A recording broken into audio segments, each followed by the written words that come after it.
Hello everyone, welcome back to the Enterprise Data BI and AI Architecture series. In the previous episode, we discussed the standard enterprise architecture layers. Today, we will focus on three important concepts that are often misunderstood: Lakehouse, Warehouse, and Semantic layer.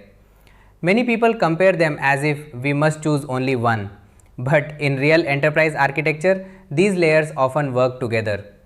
The key is not only to ask which one is better. The better question is, what role should each layer play in the architecture? This topic matters because many architecture problems come from placing the wrong responsibility in the wrong layer. Sometimes too much business logic is pushed into reports. Sometimes the warehouse becomes overloaded with every possible transformation. Sometimes the lakehouse becomes a dumping ground without governance.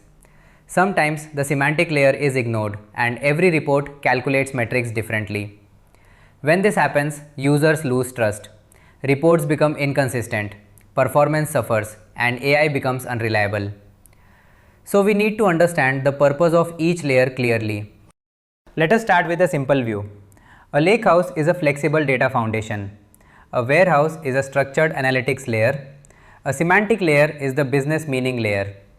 The lakehouse helps store and process different types of data at scale. The warehouse helps serve structured, governed, SQL-friendly analytics workloads. The semantic layer helps business users understand data through measures, KPIs, relationships, definitions, and security. This simple separation helps us design better architectures. The lakehouse is usually used as a flexible data foundation. It can store large volumes of data. It can support structured, semi-structured, and sometimes unstructured data. It is useful for data engineering, data science, machine learning, and advanced analytics. In many modern platforms, the lakehouse supports open table formats and scalable processing. For example, you may store raw data in bronze, clean data in silver, and business-ready data in gold. The lakehouse gives flexibility, but flexibility must be governed, otherwise it can become difficult to manage. A lakehouse is useful when the organization needs flexibility. For example, when there are many data types, when the volume is high, when raw data must be preserved, when data scientists need access to detailed data, when streaming or near real-time patterns are required, when the organization wants open storage formats, when multiple teams need to build data products from the same foundation. But the lakehouse alone does not automatically solve business reporting. For BI, we still need trusted models, performance tuning, security, and semantic consistency. A warehouse is usually used for structured analytics. It is designed for business-ready data. It works well for SQL queries, reporting, dashboards, governed data models, and performance-focused analytics. A warehouse is often closer to business consumption than raw storage.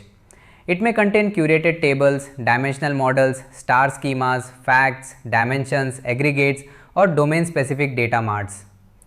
For enterprise BI, the warehouse is often very important because it provides structure, consistency, and performance.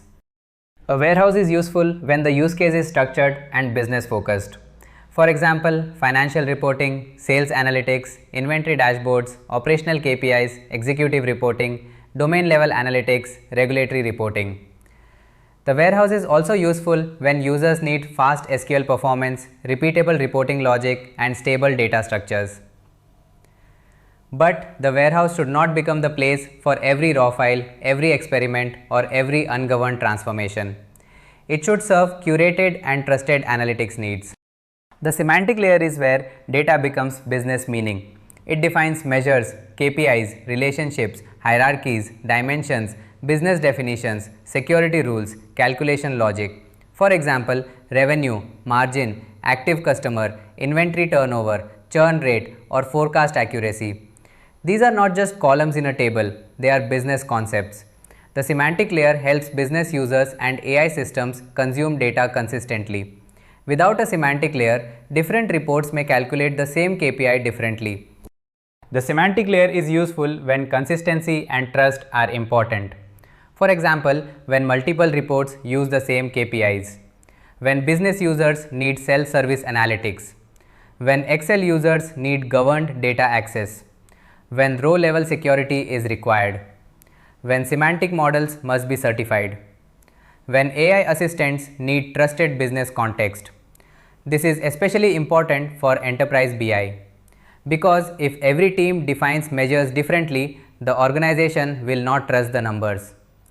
The semantic layer is what gives consistency across reports, dashboards, and AI experiences. Now let us compare them clearly. The Lakehouse is mainly a flexible data foundation. The warehouse is mainly a structured analytics layer.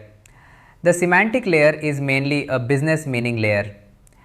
They may overlap in some platforms, but conceptually their purpose is different. If we confuse these roles, the architecture becomes unclear. A strong architecture defines what responsibility belongs to which layer. Let us take a Microsoft example. In Fabric, you may use a lakehouse, warehouse, or both. The lakehouse may store and process data using bronze, silver, and gold patterns. The warehouse may provide structured SQL analytics. Then, Power BI semantic models can define measures, relationships, KPIs, and security. Reports and Excel users consume the semantic model. Copilot and AI experiences can also benefit from trusted semantic definitions. So the question is not always lakehouse versus warehouse. The real question is which layer should hold the data, which layer should structure the data, and which layer should define business meaning. Now let us take another example. In a Snowflake and Tableau architecture, Snowflake may store raw, curated, and domain-ready data. Snowflake can also hold views, tables, data marts, and governed data products. Tableau can consume this through published data sources, relationships, extracts, live connections, and dashboards. Tableau can also provide business-facing analytics experiences through dashboards and features like Tableau Pulse. In this design, some logic may live in Snowflake, some business-facing semantic structure may live in Tableau. The architectural decision depends on governance, performance, reuse, and team capability. One common mistake is putting too much logic inside individual reports. For example, one report calculates revenue one way, another report calculates revenue differently. One report applies a filter, another report forgets the filter. One report handles returns, another does not. This creates inconsistent numbers. Business users lose trust. So reusable business logic should be pushed into governed layers. It may be in the warehouse, semantic model, published data source, or shared metric layer. But it should not be duplicated randomly in every report. Another common mistake is treating the lakehouse as the final BI layer. A lakehouse is powerful, but business users usually need curated data, understandable relationships, standard KPIs, security, and performance. If reports connect directly to raw or semi-curated lakehouse tables without structure, the BI experience may become confusing. So even if the lakehouse is the foundation, we still need curated gold tables, warehouse models, data marts, or semantic models for business consumption. The lakehouse is not the end of architecture, it is part of the architecture. Here is a simple decision rule.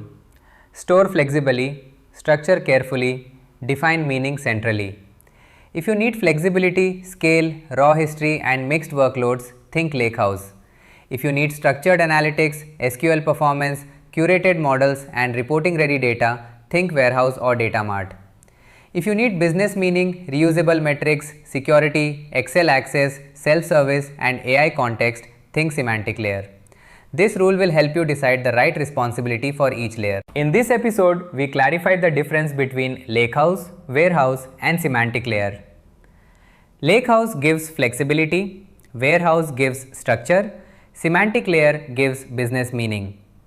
In real enterprise architecture, these layers often work together. In the next episode, we will connect these ideas into a decision framework. We will discuss how to select the right architecture pattern based on client requirements, tools, constraints, team capability, and business goals. See you in the next episode.